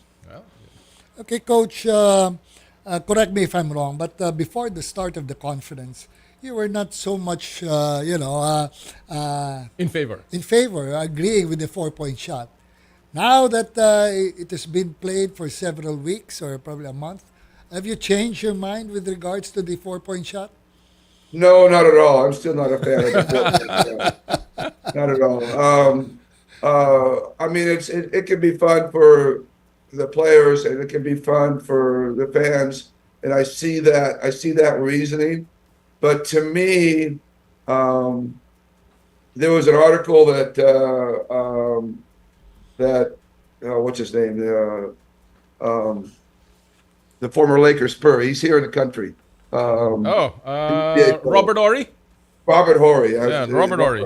Bob, yeah. Robert Horry. And I thought he had a really good response to that. They asked him about the 4-point line. And I maybe he's old school and I'm old school, but I just think guys are coming down and firing too many perimeter shots. It's more, as he said, and I really agree with it. I think there's more to the game than just coming down and firing up shots. There's less of an emphasis on defense. There's less of an emphasis on ball movement and cutting, and it's just more of coming down and firing up early shots that you're open on the 3, you shoot it, and now you've given more reason to do it because it's the 4, and it's basically a ×2 shot. It also, I feel, dramatically changes the game too radically. 4-point shot that is really, it can dramatically change a game. There was a game against Blackwater where we were down by a point and we were playing defense and it was like 30 seconds to go or something. He hits a 4-point shot. I think Belfield hits a 4-point shot and we're down 5, game's over. And I think it was just too dramatic of a changeover. So, there's positives and negatives. I have a tendency to focus more on the negatives, but there are positives to it as well. But I just think it changes the game, number one, too much. And number two, I think that there's more to the game than just shooting the ball. Well, don't worry, Tim. I share your sentiment. I'm not a big fan. To me, it's an innocuous rule change. And, I think, somehow, there has to be a balance. That's what I've always said. There has to be a balance between the 4-point line and another rule. And that's something that I guess has to be studied. And that's for another discussion. But let me go to the Gilas now, Tim. Gilas is about to play in November. And we want to get a little bit of an update about your plans for the national team. When do you begin your practices for Gilas Pilipinas? And are you beginning to plan at least for the team? Well, we're playing the number 21 ranked team in the world in New Zealand, and that's going to be a huge challenge for us. We haven't beaten New Zealand in quite a while, and they've handled us pretty easily whenever we played them. So we're going to be motivated to play them, and we're playing them at home. So that's really important that we defend our home court and play well in front of our own fans, and that's just going to be something we talk a lot about when we get together. And then we'll play Hong Kong, who last time came in, we played them without a naturalized player. We understand they have their naturalized player, and they've got a couple other players, so we expect a stiffer challenge from them. But we're also playing them at home, so we expect to play well and go after them in front of our fans. We're only going to have 5 days of preparation. Wow. Wow. We start November 16. We play on the 21st. And that's the agreement we have with all the stakeholders that was from the beginning last year. So you're not having any Monday practices, Tim? No, there's useless to have Monday practices. Our Japan guys can't join us. Okay. So, no, there's no Monday practices. I'm a big believer in doing whole team practices. I don't like doing 6, 7, 8 guys. I don't think that does anything for anybody. So if we can't get the whole team together, And again, you got to remember our preparation is cumulative. And I think that's really important that people don't understand this. And I'd like to make it clear is that this is a cumulative preparation. Yeah. We're using the same group that we used from the OQT. There you go. We're using the same group that we used from the previous windows in back in February. So, that it's not like we're teaching them all over again. Right. It's not like we have to get them in total shape because they're coming from their mother teams directly to us. So they'll be in shape, and they know the system. So it's really about just getting back into a rhythm, and getting the same guys back. We're hoping that expecting AJ Edu to join us this time. Okay. We're expecting Scotty Thompson to join us also this time, and we're still. Jamie Malonzo is still questionable, but we're hoping to have a healthy Kai, which was the big thing in the OQT was losing Kai Soto was devastating to us, but there was nothing we could do at that time. We couldn't protect his rib at that time because we didn't have the proper equipment around us. That's something we hopefully learned from, and we're going to have better medical equipment around us that we travel with, so we can take care of something like that. But and that was on us, not on Kai. So we're hoping Kai is coming in healthy. And we're not even hoping, we're expecting Kai to come in healthy. Okay. And AJ and Scotty, and because I put it this way, we played against Brazil without Kai, without AJ, without Scotty, without Jamie, who would have been our number one wing stopper. And so one of the things I say is that Europe hasn't seen our best team yet. All right. We haven't best team out there. That's good to know. Okay, Yeah, Coach. so we feel we still have a team that's can stronger improve. Yeah, than the OPG that can come out. Hopefully everybody is available and ready to go against New Zealand on the 21st. Okay, Coach, since you mentioned all those 4 players who's now more or less nursing some injuries, what are the chances, except for JV Malonzo, because you already said it's impossible for him to come back, but what are the chances of EJ Edu going back and play for the team? And the other, I want to add to that, Tim. Are you also considering RJ Abarrientos now that you've seen him play actually? Oh, yeah. And one of the things that have been, is this something that you're also thinking about, adding a few players that were not part of the original team? Not at this point. No, we're not looking to add or at this point. Again, we're trying to use the cumulative system. The cumulative preparation. Right. And remember, I think this is what I always respond with people asking me if you're going to add this guy or add this guy. Every time we add somebody, we have to remove somebody. Yeah. And I think that's really important to understand. Okay, if you want to add RJ, who are you going to take off? You tell me. Right. Which player you take out? Yeah.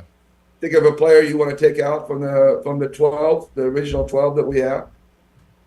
Yeah. To replace with RJ. I'll take out Justin Brownlee. Maybe Justin Brownlee. Yeah, I mean it's a tough decision, right? Right. And these guys already know each other. They already know the system, and that was the whole point of keeping the same 12 all the way through. Good. We still have Mason Amos, and hopefully, Japeth is still willing to be that alternates, those 2 alternates on the team. But the original 12 are all there. Yeah. And Jamie, I may have misspoke. Jamie is not out definitely. He's questionable.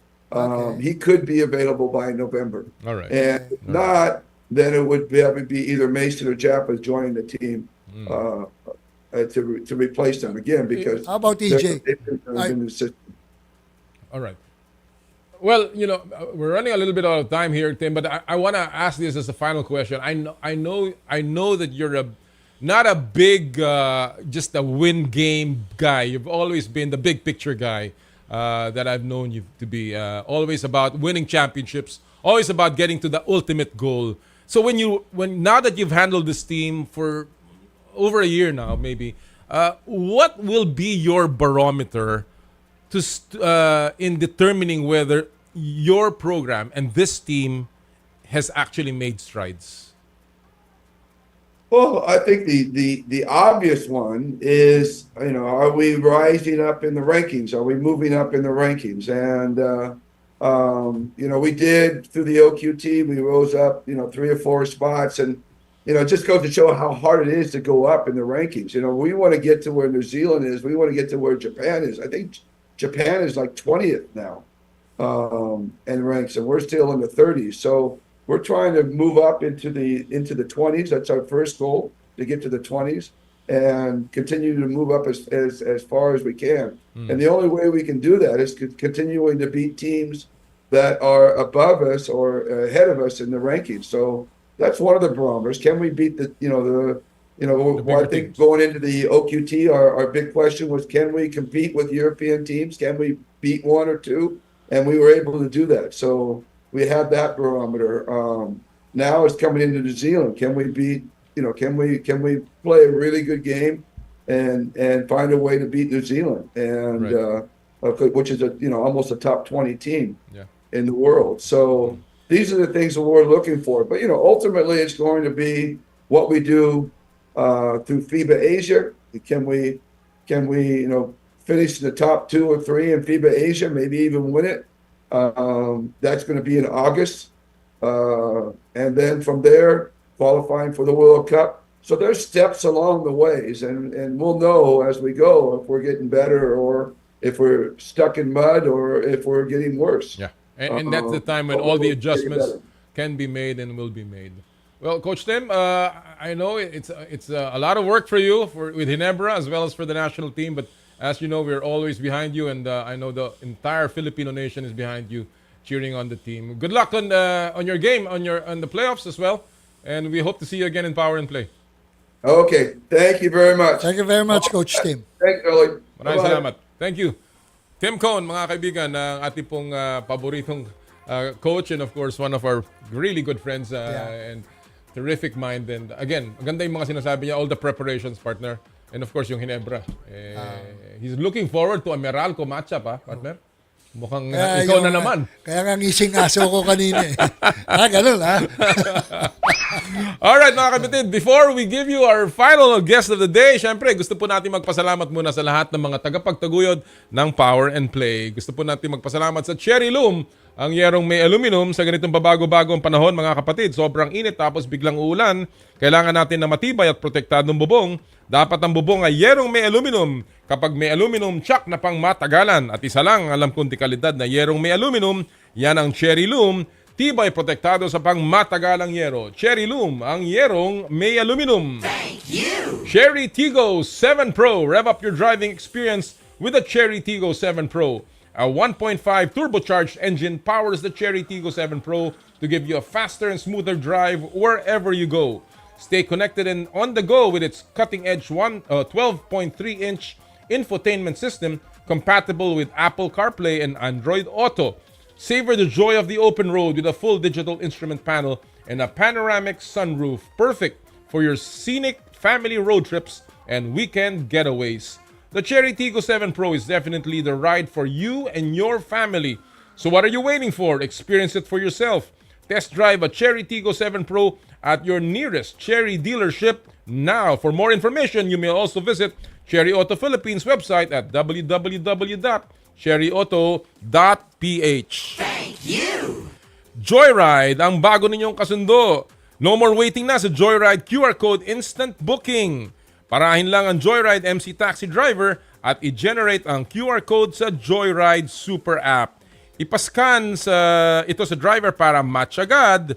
Download or update the latest version of the Joyride Super App sa Google Play Store at App Store. And of course, ang Joyride Super Taxi Hatid Airport Service. Wala nang hassle sa pagpunta sa airport para sa inyong flight. Pre-book a ride to the airport for from 2 weeks to 24 hours prior to your departure. Fill out the pre-booking form sa Joyride link or scan the QR code to fill out the pre-booking form. For inquiries, you may call Joyride Super Taxi Hatid Airport Hotline at 0920-948-6550 Monday to Friday. Thank you! 717 Deli, serving quality classic premium sandwiches. Treat yourself to a feel-good meal today. Located at the 3rd floor, 53 Connecticut Street, Green Hills, San Juan. 717 Deli, keep you smiling with every bite. Thank you! Skin Your Face and Body Anti-Aging Center with branches at Alabang Town Center in Green Hills, San Juan. For your skin assessment and treatment schedule, please call 0917-890-1640 or 0977-809-8886. Thank you! Rudy Project Shades. Get ready for a game-changing partnership. We proudly welcome Rudy Project, your go-to for premium sports eyewear and gear. Elevate your performance and style with Rudy Project. Thank you! Akari Lighting. Thank you! Smart. Live more today. Thank you! And Shakey's. Get ready, sports fans. Order the Shakey Super League bundle of classic and gold starting September 28 for a limited time only. For every bundle sold, 50 pesos will be donated to your chosen university. Visit your nearest Shakey's store or order via the Shakey's Super App. Shakey's, there's no better time than Shakey's. Thank you! Maraming salamat po sa lahat ng ating mga tagapagtaguyod, partner. Alright, at this point, eto na ang ating huling bisita ngayong araw pong ito. Siya po ang pinagmamalaki nating tennis phenom ng Pilipinas at siya po ang ating nakasama sa In the Spotlight.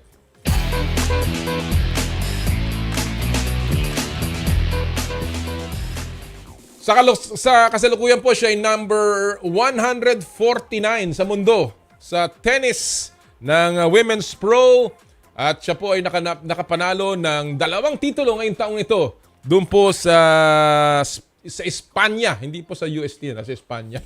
Alright, mga kaibigan, ating pong panayam sa ating pinagmamalaking tennis phenom, Alex Eala. Hi Alex, thank you so much for joining us today. Thank you for having me again, Tito Nolly. It's been a while. I know you've been so busy, but of course everybody's been following you. And, maybe I'll go straight to the point. This is your second full year in the Women's Pro Tour. And, you've had a really interesting year so far. How would you say have you adjusted to the life in the tour? Well, I love life on tour. Syempre, this is what I've been dreaming of since I was young. No, but it's true. It's very vigorous. It's a lot of traveling. It's nonstop physical activity, and of course, it's also mentally very challenging. But I'm enjoying every moment of it, and I'm happy with the results I've been getting the past few months. I think I'm very happy with my level of tennis, and I think there's still so much room for improvement. Well, the other time, I was reading this article about a professional tennis player, and one of the things that she was saying was that one of the hardest things about the pro tour is belonging, feeling like you belong. Do you feel like your peers have accepted you on the tour and that you belong already with them? Well, that's a good question. I think I still have so much more to achieve. I'm still new on the tour, especially on the WTA tour.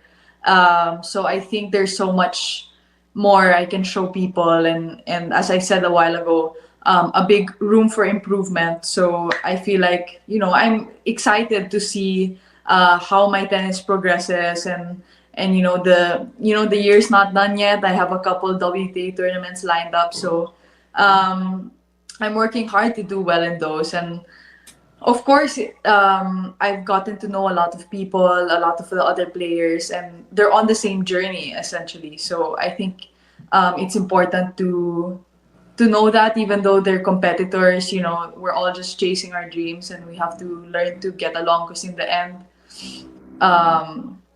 these are people that you're going to be seeing very often, especially when you get to the top level. Kumbaga, sila din ang dadaanan mo as you go up to whatever point Yeah. you will get in your career. It's been an interesting career thus far and an interesting season so far for you. You've won a couple of crowns. You've reached your highest ranking this year. Of course, you were knocking at the door of the majors also, and of course, you qualified for your first main draw in the WTA 500 no? in Guadalajara in Mexico. Assess your year, Alex. How do you feel you assess this year, considering that all of the victories as well as the near misses? Oh yeah, the near misses I think are the ones that that stick with you a lot. But I think some of the most memorable tournaments this year have been the Grand Slams, especially because I was so close to qualifying for main draw in 3 of them, 3 of the 4. But in the end, after those matches, there's so much to learn and so much to be happy about. But then, of course, it motivates me because ayoko na mag-qualifying. Sana sa susunod na Grand Slam, direct main draw na. But of course, it's a big goal. And it cannot be achieved without being backed up with work, with the day-to-day work. But aside from that, the highlight of my year has been winning the 100K in Spain. Yeah. That's been my biggest title ever in my whole career. Right. And I won singles and doubles. It was a dream week, and I was just so happy to have achieved that this year. Before you were mentioning that ayaw mo na dumaan doon sa qualifying. Of course, that's a lot of work as you mentioned. Pero gaano ka kalayo, Alex, from consistently making the main draw? What do you think? Are you still far away? Well, that's a tough question because I feel that the level of the Grand Slam qualifying is so close. They're all so close together. Kaya pag nakikita mo sa main draw, ang daming mga upset, lalo na in the first few rounds. Well, that's a tough question to answer because if you look at my results, in Roland Garros, in the last round, I lost third set 6-4. In Wimbledon, I lost to someone who got to quarters in the last round of quali, also 7-5, 7-6. And then just this US Open, I was 2 games away from getting to the But I would say that I'm very close.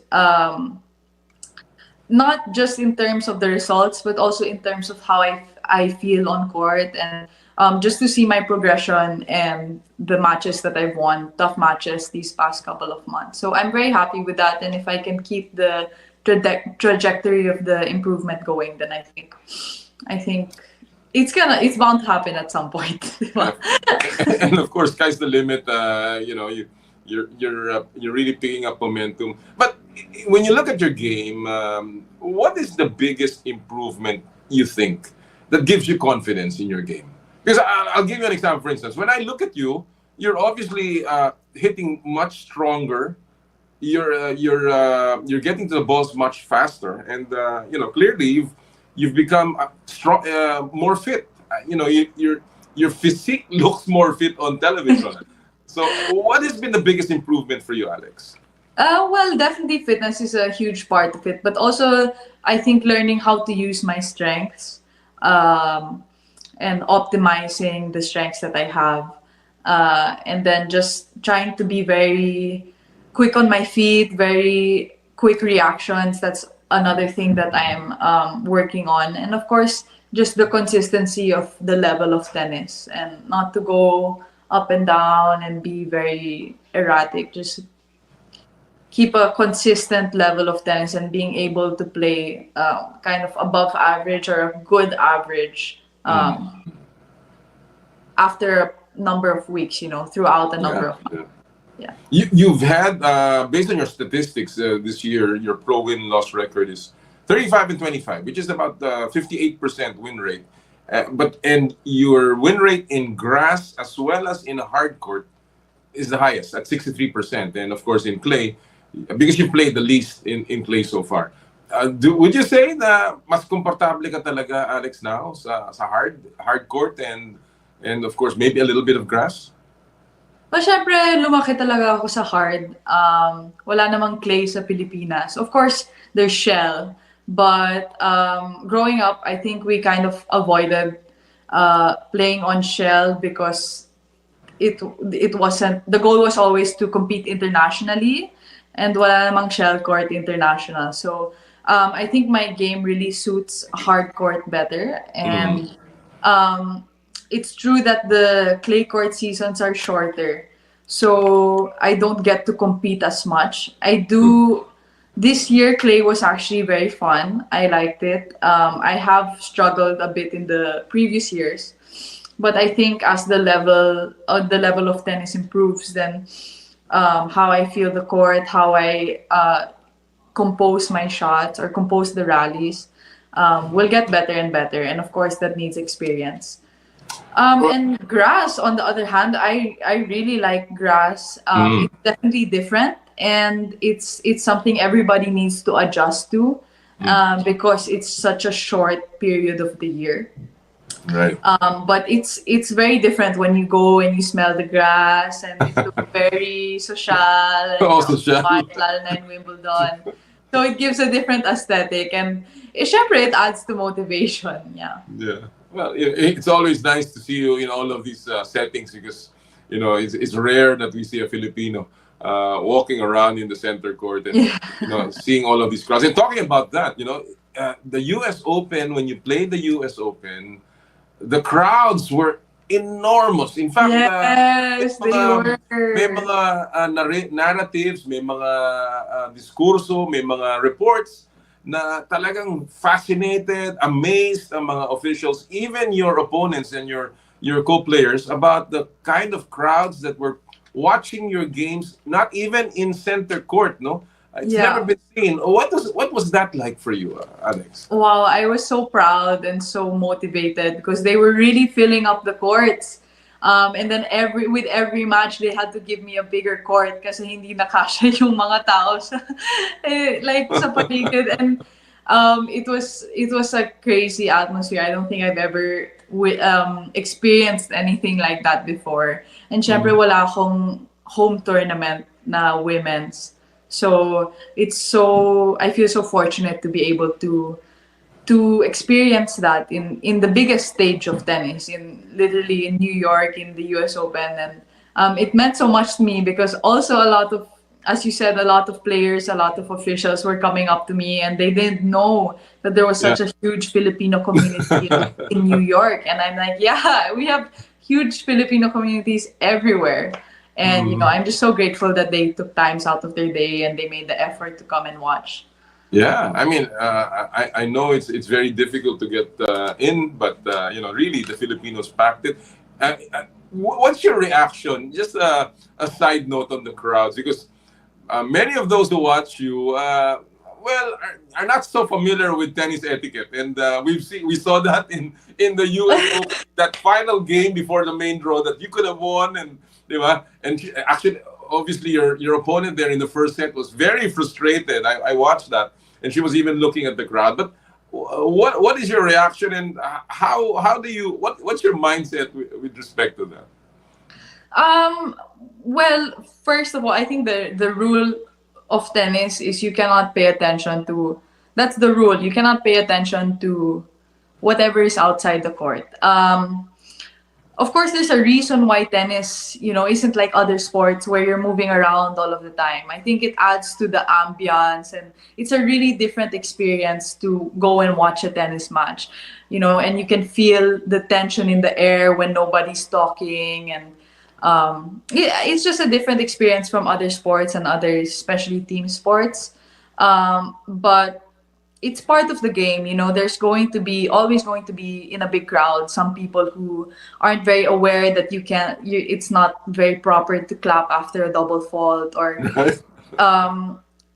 I mean, it's normal, it's part of the game, and I've definitely had my fair share of people cheering for my opponents in a improper way, and in the end I can't complain about that. I've played in stadiums of thousands of people that were all for my opponent, or I've played in stadiums with hundreds of people for me. So it's going to be a different experience every match. And I think part of the game and part of being mentally strong is to know how to handle those moments and not be disrespectful. Yeah. Yeah. Well, kasi siyempre, ibang level na yung nilalaruan mo. And, a lot of our fans obviously have not seen this level. And that's why, kahit pa paano, naninibago pa. But I'm sure as your many fans go and follow you, especially in the US, I'm sure, matututo din sila sa paano ang maging fan ng isang tennis game. Talking about the struggles, in the US Open, of course, we also saw you had a medical timeout, a couple of them actually during the match. How are you? How is your condition? What was that all about? Is there anything to be concerned about at this point? Well, no, right now I'm healthy, physically very healthy. No, it just gets, it's normal to have some pains and it takes a toll on your body. The US Open was maybe my 4th week competing in the US. So a lot of matches, a lot of training, so a lot of load. And it's normal. Sometimes you get pain and you need relief to keep playing at a certain level. And that's why medical timeouts are there. But thankfully, it wasn't a serious injury or anything that took me off the court. Yeah. For the full interview po ni Alex, medyo naubusan tayo ng oras. Please catch it sa aming Facebook page. Yun po yung full interview. Kasi napag-usapan pa niya yung impact ng retirement ng kanyang mother sa kanya. Nag-retire na po yung kanyang mother mula sa isang telco, being the CFO of that telco. At ngayon, full-time stage mom na rin. Parang tatay niya, stage dad. Oy, Mike, maraming salamat sa in-arrange mo kay Alex. And Alex, good luck. Alright, before tayo magtapos, partner, announce natin ang ating mga winners sa Joyride Top-Up promo. Ang nanalo po ng ating 1,000 pesos e-wallet credits, Adrian Palomo, Romelyn Loyola, Wendell Paneda, Pearl Guro at si Wilmer Cerezo. At ang Aqua Flask winner naman, April Joy Ignes at si Rafael Opolinto. Congratulations sa inyo lahat mula sa Joyride Super App. Partner, another Saturday. Maraming salamat. Maraming salamat din, partner. Kita-kita tayo next week, ha? Oo. Oh, by the way, next week, marami pa tayong pag-usapan. EASL, pag-usapan po natin ang parating na EASL. Magandang next week po yan. Alright, again, lagi po natin sinasabi tuwing Sabado, bawal po ang masungit at sana'y mahusay kayo sa inyong kalagayan. At sa lahat po ng ating gawain, ad maiorem Dei gloriam, all for the greater glory of God. Kami po ang 1PH, teleserbisyo para sa Pilipino. Susunod na po ang inay ko po. Happy sporty weekend sa inyo. More power and more play.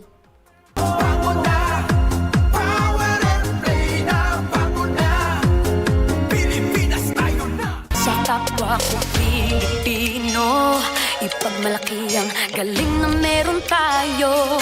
Ilantad ang likas nating talento at magdala ng saya sa mundo. Sa harap ng pagsubok ay di susuko. Para sa pangarap tayo'y porsigido. Magpakitang gilas na pagpapatalo. Ipag-iwang natin ng Pilipino. Yan ang Pinoy. Mula noon at hanggang ngayon, talento natin ang bida. Mula sa simpleng bakuran hanggang entablado natin ipakita. May pagsubok man ng Pinoy, pinalalakas ng saya. San man tayo sa pulot, sumbe, sibay, lakay, paniga.